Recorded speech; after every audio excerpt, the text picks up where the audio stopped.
Our next speaker is Paul Eisen. Paul is a UX strategist, researcher, and designer with a doctorate in human factors.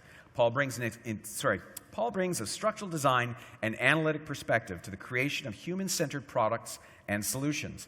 He has participated in the evolution of UX from the pioneering days of the 90s, back when we had to dial into our internet, to the steady growth early in the new millennium, to the explosion of UX in the past decade. Ladies and gentlemen, please welcome to the stage Mr. Paul Eisen. Thanks, Paul. Thank you, Ben. Hi, everyone.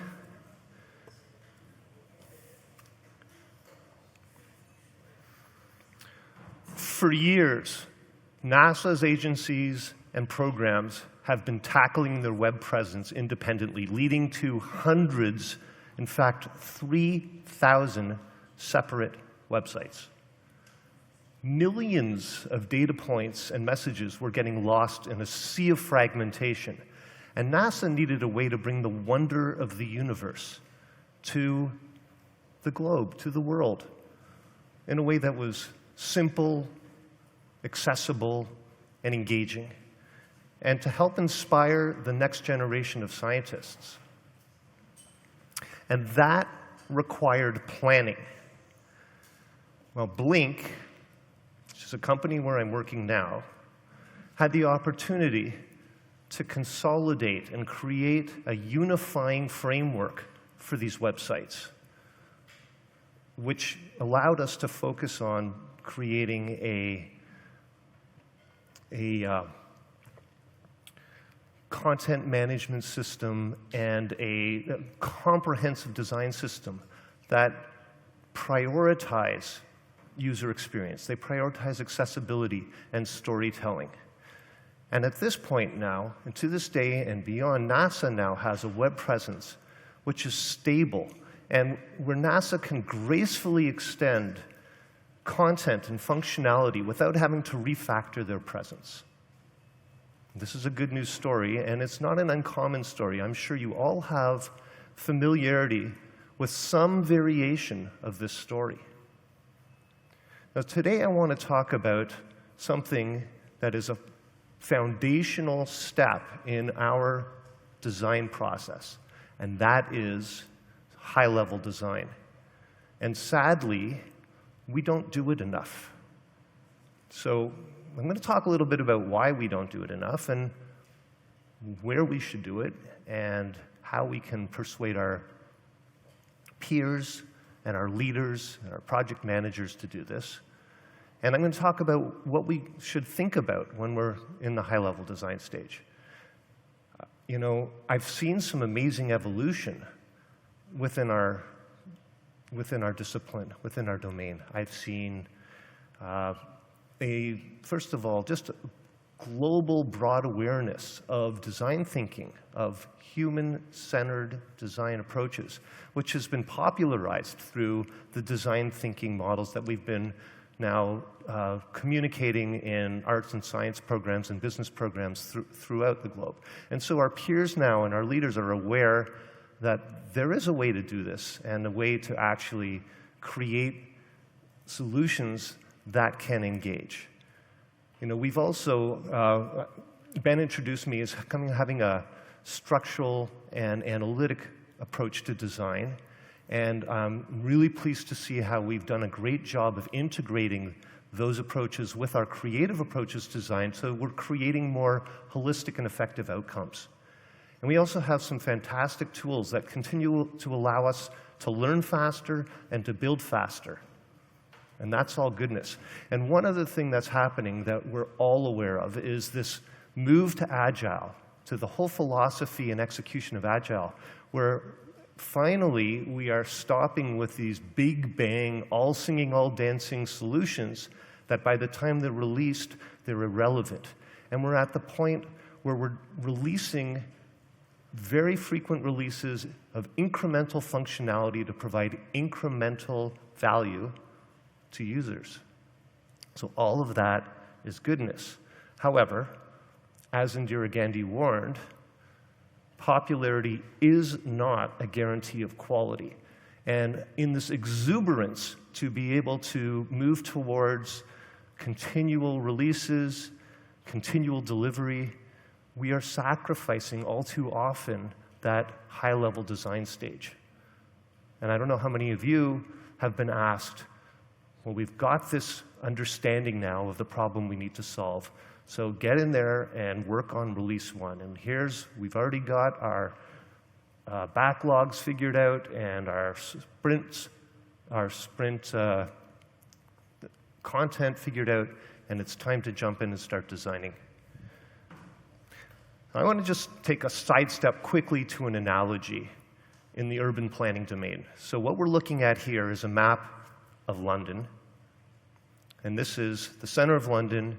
London epitomizes organic growth, where over hundreds of years, hundreds of townships and villages have been connected organically through the road system. There has been little, if any, deliberate planning of the road structures, and as a result, the use case that I would argue is the most important, but certainly the most popular, which is the efficient transportation of people and goods, is not satisfied. I'm going to contrast that now with this city's plan and many other cities that you are familiar with, where there's an urban grid, where urban planners have figured this out now, that we need to take some time to plan structurally and conceptually how we can allow the efficient transportation of people and goods. We can allow the infrastructure to be set up and extended gracefully. And one very important aspect of this urban grid is a simple conceptual model. In this case, it's a rectangular grid. In other cases, you might see radial grids, such as was introduced in ancient Rome. In any case, it allows us to understand readily how to navigate within the existing boundaries of the city, and also how we can extend that model to other parts of the city as the city grows without refactoring how we think about it. It's a graceful extension, and it's non-disruptive. Now, I'm going to take us back to the digital product domain, and I want to talk a little bit about some of the common models that we use to drive how we go about designing and developing products. Now, I recognize that the community I'm talking to has much deeper understanding of what we need to do to be successful, but we all need to recognize that our project managers, our leaders, our clients, our peers, and other disciplines are often only educated to the point of, here's the diagram, here's how it works. And as a result, it's driving some bad behaviors. And I suspect there's a lot of frustration among this community as a result of this. Now, this is an abstraction of the double diamond model. It starts with the problem space, and there's a divergent point where we're actually opening up the aperture to understand the expectations, the context, and so forth of our end-user communities through sympathetic and empathetic research mechanisms. And then we get to a point where we start converging, and we say, okay, these are the problems that we're solving, we've prioritized them, and we have a way to represent all of the insights that we've gathered. And now it's time to step into the solution space. And as we kind of transition from there, if we're really true to our process, we are defining a strategy for the experience design, for that solution. And that strategy has a set of principles, and those principles govern what good looks like. And what does the solution have to do to be successful? And we jump into the solution space. Now, we've got this great set of insights. They've been packaged effectively. We've got our marching orders. And now what do we do? And I want to take a look at some of these models and the guidance that they're giving around what we do. So this is the double diamond model as first introduced through the UK Council as a framework for innovation. And there's some guidance that the UK Design Council gives us about being people-centered, about multidisciplinary integration and conversation and iteration. All of these are important aspects to our design process. And then we develop. So this is probably the most common view of the double diamond process that I've come across in the web, and I suspect it's one that's surfaced most frequently when we talk about this.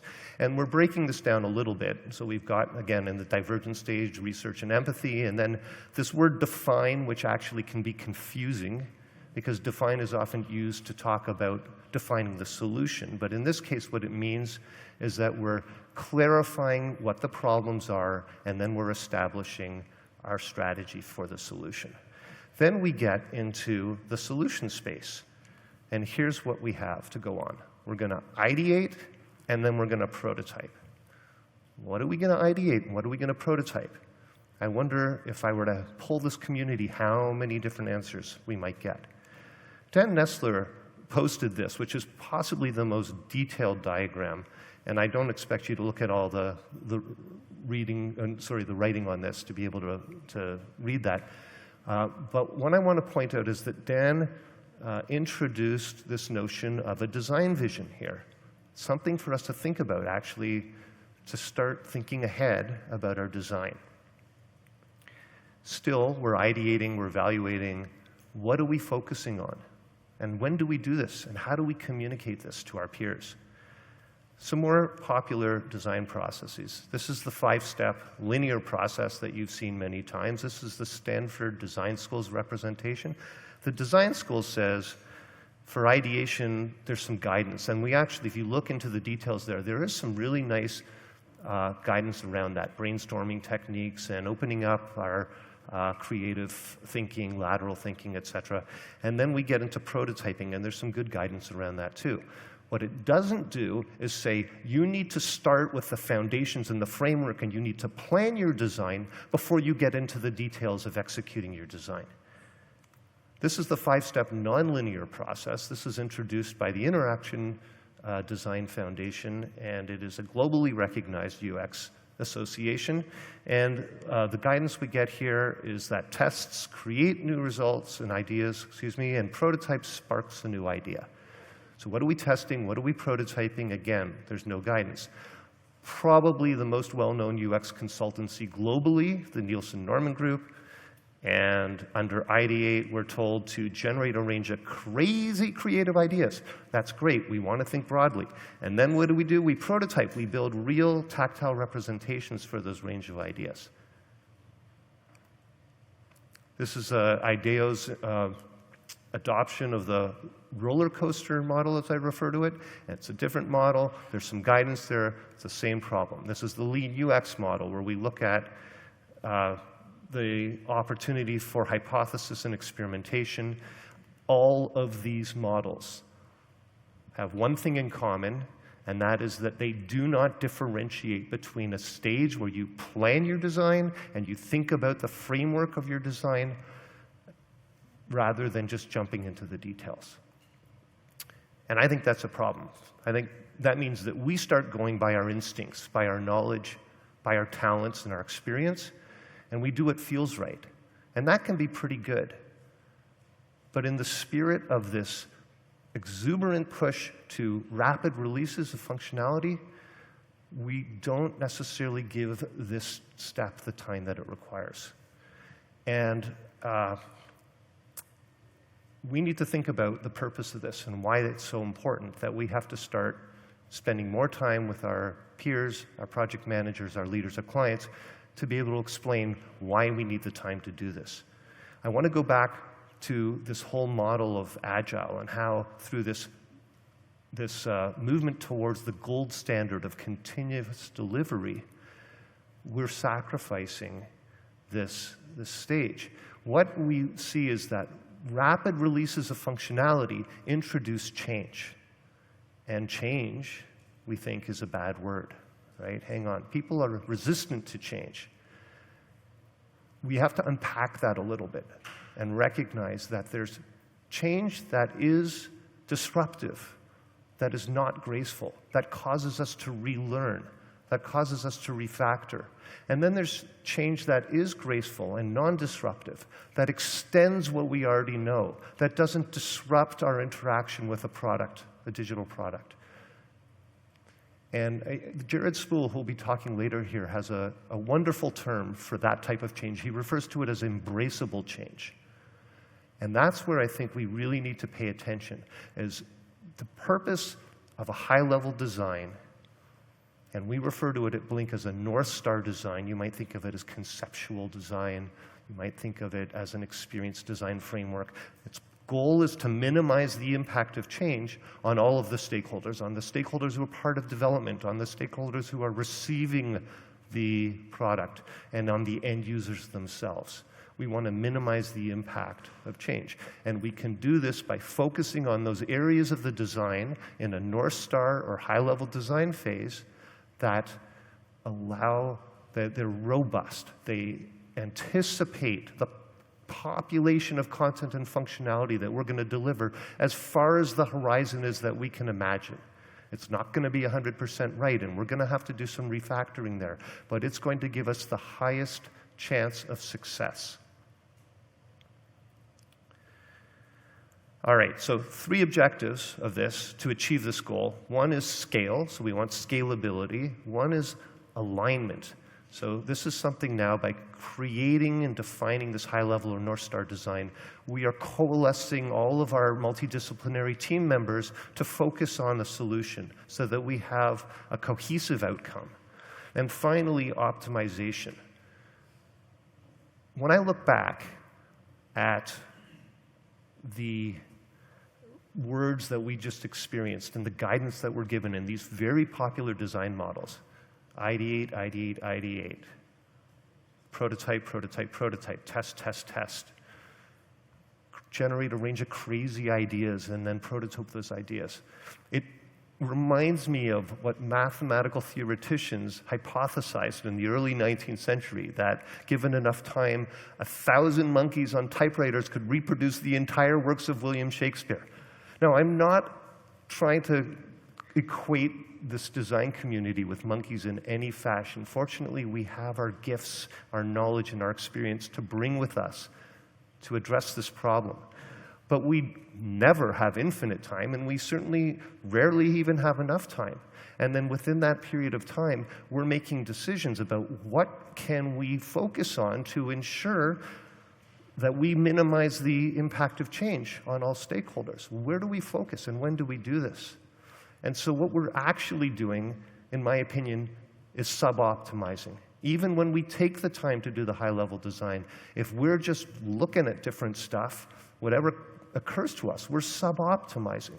We're spending time on things which may be unique to a specific area or sub-function within our design product, and not necessarily generalizable and extensible gracefully.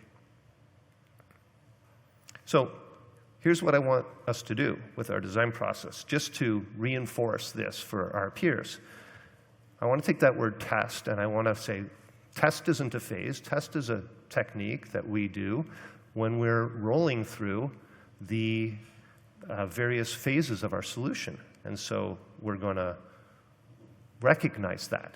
I want to look at that word prototype and say prototype's not a phase. Prototype is a technique. I've seen prototyping used to great effect all along our design process. What we want to do here instead is replace that with a North Star or high-level design phase, which is something we do before we get into the detailed design. And overlaying this on a portion of our agile process is what I'm saying. Just as our technical architects who we're working with would never step into creating release 1 and starting to deliver functionality before they've taken the time to think about the technical architecture and all of the non-functional capabilities and requirements that that system has to have and your technical stack. We too need to take the time to plan our experience design architecture through this process. This is what that looks like when you overlay that change on the double diamond model. And now I want to talk about what could be in it. So in my experience, if you would address these 5 elements of a North Star design, then you give yourself the greatest chance of having a robust solution that can scale gracefully, non-disruptively with changes that are introduced through new content and new functionality. So let's just look at these things one at a time. Interaction model. So interaction model is like the nature of the beast of this product. What is it? What does it represent? What type of interaction style does it drive? What themes or metaphors did it apply that cause us to have expectations about how to interact with it? A couple of examples here. On the left, we have an application model. When we interact with an application model like Excel or Word or Keynote or PowerPoint, we're typically manipulating the content in the client area. Any supplementary actions that we want to do are called in through toolbars and menus and secondary windows, etc. And I contrast that with when we're interacting on an informational website, when we have this notion of some set of pages or places that we go to and we navigate around.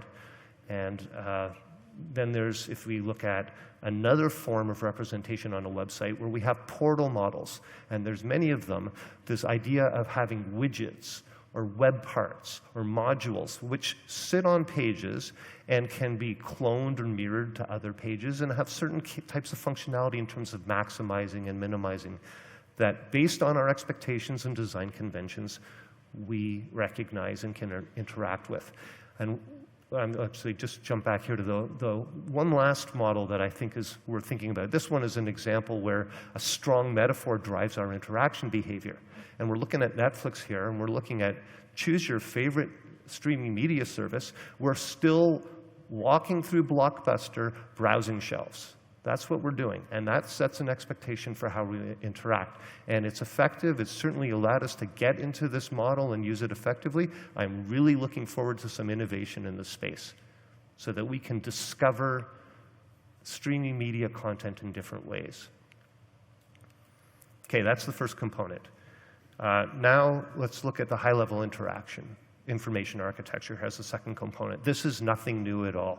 This is about, we're finally past the days where we're blowing out all of our hierarchies into the root, not the root, but sorry, the distant leaves and branches and nodes. And we're recognizing that we just need to establish the primary organizing concepts. And when we do that, and then what supporting mechanisms allow us to move from that, that's good enough. Then we don't waste time on that stuff. Think about all the time we wasted on parts of content and features that, frankly, we ended up moving in a different direction with our products and never built. The great example of this here is from the Polar Bear book, the original series that was introduced by the fathers of information architecture. This a high-level blueprint is what they're proposing that we focus our attention on. So that's all as far as we need to go. Example of that that we used at Blink for NASA in consolidation of those 3,000 websites is right here. And again, it's nothing unique to our community. It's something we typically do already now, fortunately. But it's about what are the organizing concepts and no deeper.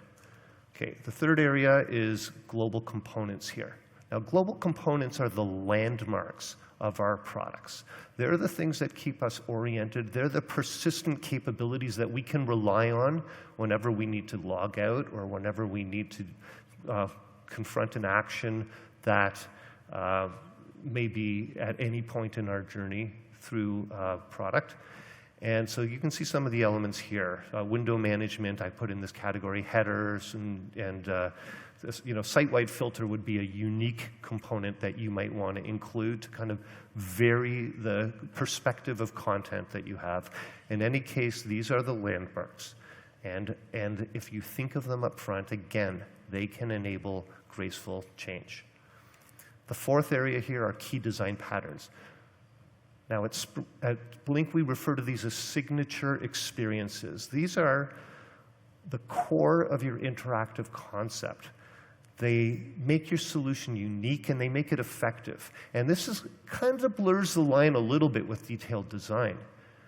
But it's important to look at these because when we are proving out our hypothesis about what we believe are the principles stated in our strategy for what a successful design looks like. Projector seems to have died. Just 1 second. It's no Oh, okay. Oh, all right. Well, I've got a pretty good view of it up here. All right. How many slides did we miss there? It was on this slide. Oh, okay. Just at the end of the 3, beginning of 4. Okay. We'll just try and restart it. Or...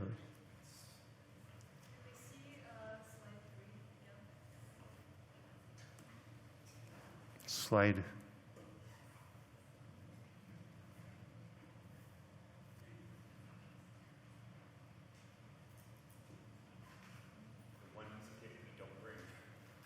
An extra bulb.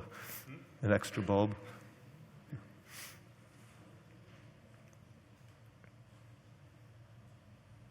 Any power? Nothing? It seems to be on the conveyor.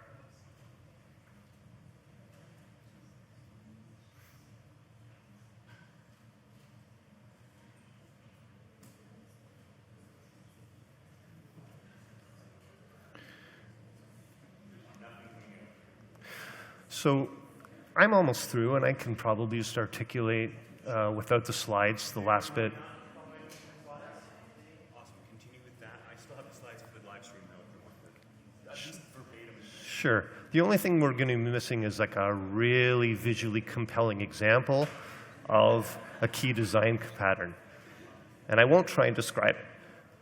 But what's important about these signature experiences, and they blur the lines with detailed design, as I say, is that we now need to prove that our solution is going to provide the value to the end user as expected, and that the elements and components that we're setting up for interaction are really going to be effective. And so this is where we kind of need to select those moments that matter across the journey. And we need to explore, design, and get validation on our approach to meeting out the value that the end users can get in those moments that matter. And that's the importance of the key design patterns. I have a couple examples for you that I can't illustrate on the screen, but it's essentially think about any travel site on your mobile app when you, as step 1, you're taking the time to seed the search, and then step 2 is looking at the search results. And then you have the subsequent steps of filtering and sorting. At a high level, that's the design pattern. And then you get into the details of what's the specific information, what's the priority of that information, the visual hierarchy, the sequence, etc. And those are things that can be refined. The example I had up here that we can't see is Kayak. And Kayak has, over many years, refined the filters and so forth. But the nature, the actual design pattern, which is really signature, of seeding the search, seeing the search results, and we see that across a whole bunch of domains, that has not changed. The example, the kind of visually compelling example that I had to share is coming back. And here's an example that once we had established some of the elements of the framework with NASA, we created a way for NASA to communicate and for people in the world to explore the wonders of our solar system. And there are certain interaction styles that are used here to get information, to drill down, and so forth. And now that NASA has that, they are able to extend that signature pattern across a whole bunch of other content areas. All right, the last here is the one that we do most often and may not even think of it as high-level design, but absolutely it fits there. But we're making decisions about our grids, about our layouts, and this responsive behaviors. We're establishing the templates that are going to govern the spatial relationships of the content that we have in our products. And we use these kind of grids for that. This is nothing that is unfamiliar to this group. And this is kind of the elemental grid. In this case is like your standard 12-column grid that then gets laid out on specific templates. And I've just pulled out an example here in an e-commerce setting. of a product listing page where you have facets on the left, you got a hero image, and you got the various products, and then there's a compare tray on the right that might be introduced. That's one style of doing that, and again, it's important to be able to establish those so that we don't end up with this just crazy set of expanding interaction styles when we don't need them. So to summarize, the interaction model, which is the nature of the beast of that product that we're creating, the high-level information architecture, which is your primary organizing principles and supporting design navigation mechanisms, the global components, which are the landmarks of your solution, the key design patterns, which are those signature experiences that address the moments that matter and prove out and differentiate the core design concepts. And finally, the primary layouts, which is the spatial representation of your solution. So what my appeal to you is to ensure that when you're working with your project managers and your teams and your leadership and your clients, you're setting expectations that we need to take the time to do this. And then we do it. We focus on those elements that we believe are most important in our designs that will ensure the greatest level of robustness over time. We gather end-user feedback, we iterate and course correct, and then we get it right, we get buy-in, and then we start sprinting. Thank you.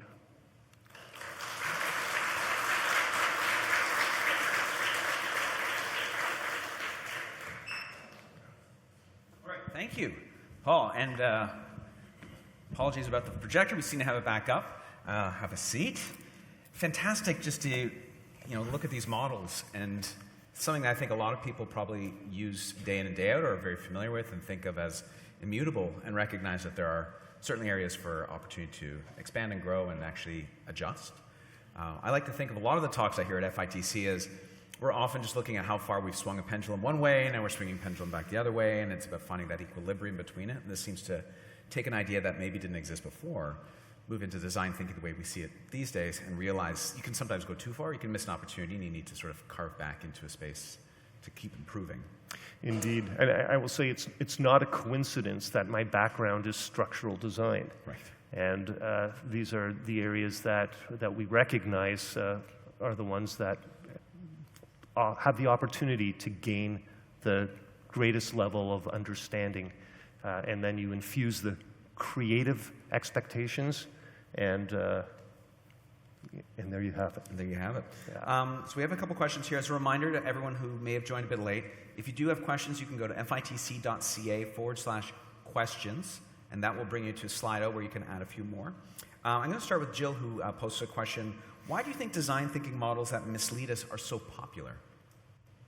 Because they're simple. And when we look at our peers and ourselves, outside of our own primary domain of focus, we really only have so much attention that we can pay to all the other aspects that need to happen. And so they are effective. And I think they have really done us a service of getting people to focus on human-centered needs in our development. And that's all goodness. They just need more maturing. Right. So the idea of simplicity as a means of accessibility is wonderful, but at a certain point, simplicity fails us, and we need to start looking at digging into a bit more complexity and understanding some of those details where the simplicity fails us. That's right. And as our design knowledge manages to permeate into the upper echelons of our organizations that we work with, then we have advocates who can start really communicating these details to our senior leadership. And that's starting to happen, absolutely. I'm going to play off of this question a bit further. Again, thinking about pendulums and equilibrium, and we see the idea of the simplicity of the design models is appealing, and then we need to start looking into introducing more complexity to help find those nuances that matter and start steering ourselves more towards the outcomes I think we're trying to achieve. Mm-hmm. Is there, do you foresee over-complexification of these things becoming a problem in the future? I mean, it seems like you're starting one trajectory. Would that occur, or do you feel like this may find ourselves, this is the problem with these models as you see it, everything else is working great? Well, there are other areas along the journey that I would say we sometimes oversimplify. For example, I kind of skipped over that empathy research stage, and there's levels of rigor that when we have disciplined research teams, we execute. So I'd say it's a general problem, but as long as we have the space in our project plans to be able to take time, and when we start thinking about our product life cycles and roadmaps, if we allow ourselves the space, then I think we can fill in the details. So it would be risky to try and educate our peers on details that maybe they don't need, but certainly something as, to me, obviously overlooked as not being able to take the time to plan our designs first. Sorry, I'm going to... all these new questions flowing in all of a sudden. Good question here that maybe builds on top of that from Anonymous. Sorry, I'm breaking my own value here of going with names first. The question is, what do you do to make sure you're doing the best practices? And I'm going to sort of loop that back into what we just talked about there, and also just the nature of what you're talking about. So the North Star design stage that you're introducing into the model arises from maybe kind of an evaluation of the process itself and saying, here's a flaw, or here's an area for improvement. How do you kind of think at that level, let's call it the 100,000 foot level, the 200,000 foot level, around the process and methodology itself? Is there a practice you have in place? I see it evolving, and we've seen some great evolution from kind of a individual release or project management perspective to a product management perspective, where we recognize all of the attributes that, where the ownership has to go, and there's a very large organizational aspect, I think, to the question. And I am not a guru in that area. I certainly spend a lot of time thinking about how the various pillars of maturity within our practice that include governance and include standards and methodology and metrics and capabilities development. And it's an evolving area. I don't think I have the gold standard, the silver bullet for that. But maybe if I were to interpret what you're saying, it's an ongoing mindset around evaluation and using those inputs to help you see if there's other places that need to be adjusted and addressed. Yes, I think so. And we look at successes. That's a great way to do it, right, is to see organizations that are effective at it. And there's some wonderful research that's been performed by analysts to compare organizations that have strong attention to design, who have mature design disciplines and execute on these various aspects of design, whose valuations are far outrunning those who don't pay attention to that. Better revenues, stronger customer loyalty, all of these things. There's some really good dots that the analysts are starting to connect to help us in that plea to our organizations. That's great. Okay, we're going to get into a couple other questions here. Anonymous also writes, I'm assuming it's just one person with a lot of questions. I personally found the discovery stage really hard. Can you talk more about the discovery stage and better tools or processes about this stage to make sure we're on the right direction? So extrapolating from that, you go into the discovery without the right tools, or you end up into the North Star design, and you're maybe not aligned with accurate discovery or the inputs that you need. Or do you have tools or processes that help ensure that that stage itself is effective and you're getting what you need? Yes, although to answer that question properly, this is not an appropriate format. It would just take too much time. But the answer is yes, we do have tools. And we start with a set of rigorous research methods. And we also start with, of course, part of that research being with our stakeholders themselves. Because we have to recognize that this is not just about making great user experiences, but this is about making great user experiences that enable the sponsors of those products to gain value as well. Otherwise, the products can't exist. And so it's about a value exchange. And so we need to execute those research methods, both understanding the goals and objectives and success metrics of our clients and our partners and our organizations that we're working with, and then look for how do we create experience outcomes that matter to the end user. So if you think back to that double diamond, the first diamond is about creating the right solution before we create the solution right. And then on that back end of that discovery phase is when we're formulating that strategy that I referred to. And that is the all-important way of coalescing your team, gaining alignment and buy-in from your clients and end users before you step into the solution. And this may kind of lead into the next question, which is, how do you balance between a North Star design and stakeholders expecting that to be their initial release or MVP? I will answer that with one question, with one statement here, which is typically what I'll use with my clients, which is that if you want to ask me how long it takes to get to the first release, I will answer that with how long does it take to get to the right release. No first release that undermines the brand, undermines your opportunity with this product, or has to be refactored to be able to get to the right release is going to do you a service. Right. It's almost a reframing and using nomenclature that maybe helps them question their own. Because it comes back in their mind to, I'm ticking the box of this set of function and content that I've now released out the door without recognizing, just because I built it doesn't mean people will come, Sure. right? I think we have time for one more question. Yeah. And I know there's this popularity does not ensure quality quote you put up here, but I am going down the popularity list. Last piece is, we often hear that everyone is a designer. What's your point of view? Funny, I just recently posted somewhat of a provocative statement around that online. I don't think everyone is a designer. I think everyone is creative.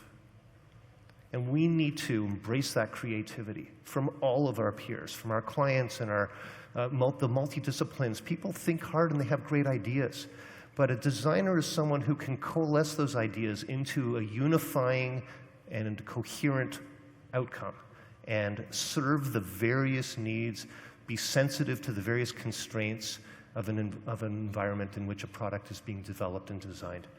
And so I think that's, frankly, bunk is the word I used online for that. I call it live, love, laugh, right?